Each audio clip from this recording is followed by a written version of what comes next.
5 minute में 25 खबरें आपने जानी। अब आज की सबसे बड़ी खबर पर हमारी नजर है। सबसे पहले आपको बताते हैं कि कानपुर में लॉकर बंद, जेवर गायब। और अभी सेंट्रल बैंक ऑफ इंडिया के लॉकर से गायब जेवर की गुत्थी सुलझी भी नहीं कि इसी बीच एक और बैंक के लॉकर से जेवर गायब होने की खबर आई। फिलखाना इलाके में फूलबाग में बैंक ऑफ इंडिया की हम बात कर रहे हैं, जिसके लॉकर से जेवर गायब हो चुके हैं। बैंक ऑफ इंडिया के लॉकर से 40 लाख के जेवर गायब हुए हैं। पीड़ित की शिकायत पर फिलखाना पुलिस ने शिकायत दर्ज करके फूलबाग ब्रांच मैनेजर को हिरासत में लेकर पूछताछ शुरू की है।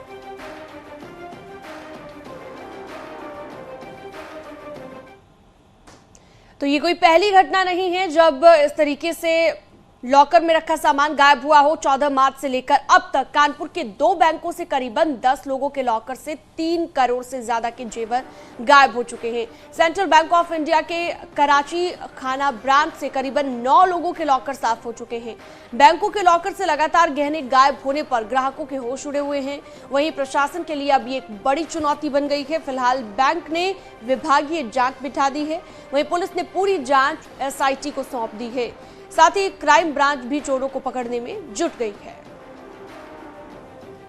खबर पर ज्यादा जानकारी के लिए अमित गंजू फोनलाइन पर मौजूद हैं।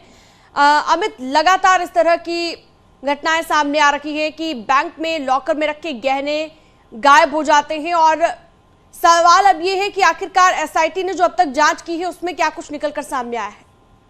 देखिए, मैं आपको बताना चाहूंगा कि फीलखाना थाना क्षेत्र के अंतर्गत आने वाले सेंट्रल बैंक ऑफ इंडिया की जो कराची खाना ब्रांच है, इसमें 9 लॉकरों की घटना की जांच जहां एक और SIT कर रही है, तो वही जांच कल क्राइम ब्रांच ने अपने हाथ में ली। उसके बाद पूछताछ का दौर चल ही रहा था कि अचानक दोपहर बाद ये सूचना आती है कि फीलखाना थाना क्षेत्र के ही बैंक ऑफ इंडिया की शाखा के अंतर्गत एक महिला के लॉकर खुला मिला है। हालांकि बैंक के अधिकारी इसमें पहले तो हिलाहवाली करने लगे और उसको टरकाते रहे, मगर महिला का गुस्सा देख, महिला के परिजनों का आक्रोश देख उनको कहीं ना कहीं उसके आगे झुकना पड़ा। बाद में ये सूचना पुलिस को मिलती है और परिजनों ने जम के वहां थाने पर हंगामा भी किया। इन सब के बीच DCP के वहां पहुंचने के बाद उसकी तहरीर ली गई। दरअसल इस महिला ने पिछले जिसने बैंक ऑफ इंडिया में अपना अकाउंट खोला था, वहीं अपने घर के पास बैंक होने की वजह से वहां कोरोना काल की वजह से लगभग 2 साल 1 महीना 3 दिन तक उसने लॉकर ऑपरेट नहीं किया। हालांकि इसकी जो फीस थी उसने सबमिट जरूर की, मगर लॉकर ऑपरेट नहीं किया। मगर पिछले कई दिनों से लगातार सुर्खियों में सेंट्रल बैंक बना हुआ था। इस शक पर जब वो पहुंचती है तो देखा ठीक है अमित गंजू, घर पर चोरी ना हो जाए इसलिए लोग बैंकों की तरफ रुख करते हैं, लेकिन अब बैंकों से भी जेवर चोरी हो रहे हैं तो ये चिंता का विषय है। शुक्रिया अमित गंजू जानकारी के लिए। अब बढ़ते हैं आगे, आपको बताते हैं UPTET यानी कि टेट की Uttar Pradesh teachers eligibility test का आज परिणाम घोषित होने वाला है और इस परीक्षा की आंसर शीट एक दिन पहले यानी कि कल गुरुवार को ही जारी कर दी गई है। 22 अप्रैल तक साइट पर रहने वाली है और आज दोपहर के बाद TET परीक्षा का परिणाम जारी कर दिया जाएगा। टेट 2021 परीक्षा के लिए कुल 21,65,179 अभ्यर्थियों ने आवेदन किया था, जिसमें प्राथमिक स्तर की परीक्षा में 12,91,627 अभ्यर्थियों ने आवेदन किया। इसमें से 10,73,302 स्टूडेंट्स परीक्षा में शामिल हुए। उच्च प्राथमिक स्तर की परीक्षा के लिए 8,73,552 स्टूडेंट्स ने आवेदन किया था। इसमें से 7,48,810 अभ्यर्थियों ने इम्तिहान दिया। अब TET यानी कि 2021 TET परीक्षा जो है 28 नवंबर को थी, लेकिन पेपर लीक होने के कारण इसको कैंसिल करना पड़ा था। अब दोबारा से 23 जनवरी इसी साल 23 जनवरी 2022 में कराई गई है, जिसका आज नतीजा आना है।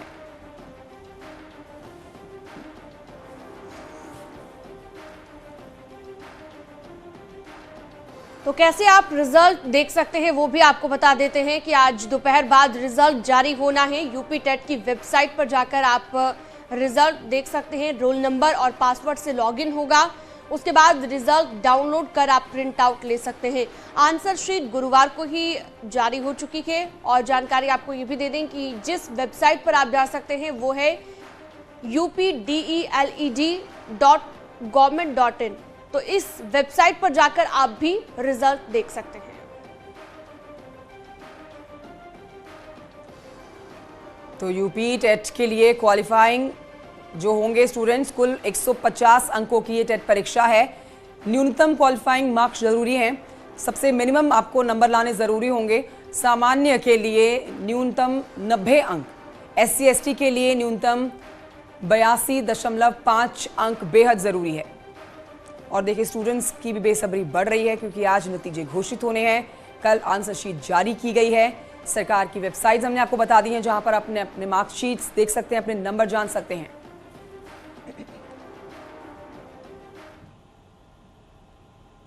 आज लखनऊ में जरूरी मीटिंग के बाद दोपहर में गोरखपुर के लिए रवाना हो सकते हैं सीएम योगी आदित्यनाथ।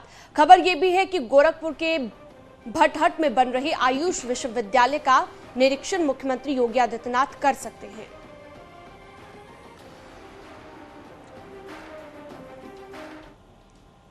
बढ़ते हैं आगे। खबर वाराणसी से है जहां पर बीती रात एक अपार्टमेंट में भीषण आग लग गई।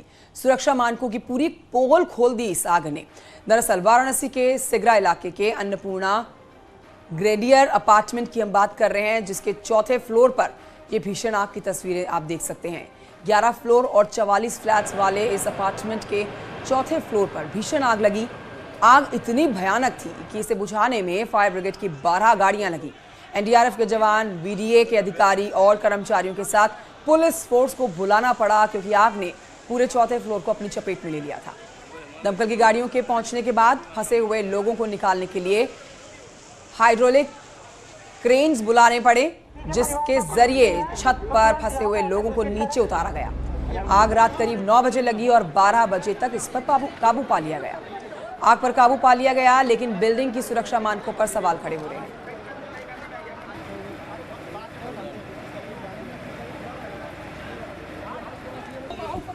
मतलब सिक्योरिटी को देखें तो लोग फ्लैट्स की तरफ कूच करते हैं ताकि फ्लैट्स में उनको रहते हुए सिक्योरिटी, सुरक्षा पूरी तरह से मिले।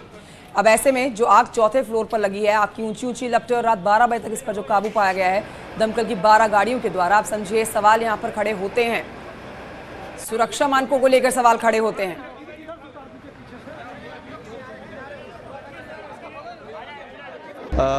लगभग हम लोगों को 1.5-2 घंटे लग गए फायर बुझाते बुझाते, आग बुझाते बुझाते। लेकिन सबसे पहला हम लोगों का जो काम था रेस्क्यू करने का, जो 4th फ्लोर पे आग लगी थी वहाँ से ऑलरेडी पहले लोग खुद से भी रेस्क्यू हो गए थे, लेकिन जो 5th फ्लोर पे और 6th फ्लोर पे थे उनको भी अपनी फोर्स के द्वारा नीचे लाया गया।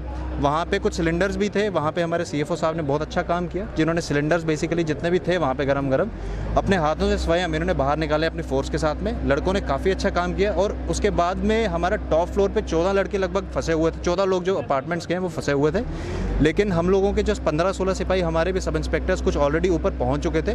जैसे भी हम लोगों को लग रहा था कि जितना भी जो धुआं है वो सारा निकल जाएगा, एक्सेल हो जाएगा पूरी बिल्डिंग से, तो जैसे ही वो एक्सेल हुआ हम लोगों की जो मशीन है जो फायर सेफ्टी की और अपने सिपाहियों के थ्रू सबको सेफली रेस्क्यू किया गया। अभी तक कोई इंसिडेंट रिपोर्ट नहीं हुआ है किसी भी लाइफ को लेकर।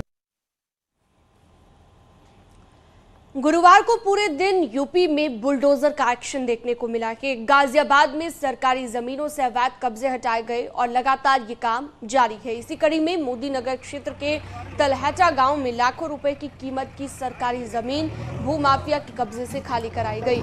इसके अलावा शामली में 6 बीघा जमीन पुलिस प्रशासन ने बुलडोजर चलाकर कब्जे से मुक्त कराई।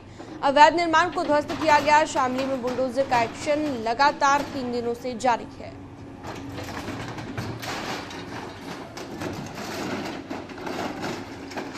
तो ये 2 तस्वीरें आप देख रहे थे, आपको कुछ और तस्वीरें दिखाते हैं। गाजियाबाद और शामली के अलावा कई और जिलों में भी बुलडोजर चला है। बरेली में एसपी विधायक के पेट्रोल पंप पर बुलडोजर चला। ये 5 तस्वीरें आपके टेलीविजन स्क्रीन पर। गैंगरेप के आरोपी के घर पर भी बुलडोजर लेकर पहुंची पुलिस। आरोपी को सरेंडर करने का अल्टीमेटम दिया गया। बिजनौर में हत्या आरोपी के घर बुलडोजर चलाया गया। प्रतापगढ़ में भी गैंगरेप के आरोपी के घर पुलिस बुलडोजर लेकर पहुंच गई। मुनादी कराई गई। पुलिस ने 24 घंटे में कोर्ट में सरेंडर करने का अल्टीमेटम दिया। रामपुर में भी नगरपालिका की जमीन पर हुए अवैध निर्माण पर बुलडोजर चला दिया गया। नगरपालिका की खाली पड़ी जमीन पर 1 साल पहले कब्जा कर लिया गया था। इतना ही नहीं, उस जमीन पर 4 दीवारी का निर्माण कार्य भी करा दिया गया। अवैध निर्माण हटाने के लिए उस शख्स को नोटिस दिया गया, लेकिन उसने अवैध निर्माण नहीं हटाया और इसके बाद प्रशासन ने बुलडोजर चलाया, एक कार्रवाई की। अमेठी में भी आप देखिए अवैध कब्जे पर बाबा का बुलडोजर चला। तिलोई के टिकरी गांव में भी वन विभाग की जमीन पर रातों रात बनवाए गए व्यावसायिक कॉम्प्लेक्स को जमींदोज बुलडोजर से किया गया।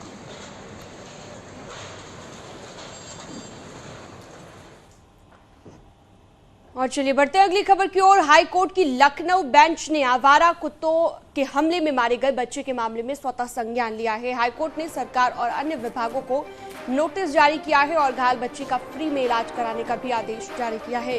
हाईकोर्ट ने सरकार से सवाल पूछते हुए कहा है कि क्या मृतक बच्चे के परिवार को आर्थिक मदद दी जा सकती है। इसके अलावा हाईकोर्ट की तरफ से केजीएमयू के वीसी को बच्ची के इलाज के सुपरविजन का भी आदेश दिया है। मामले की अगली सुनवाई अब 19 अप्रैल को होगी।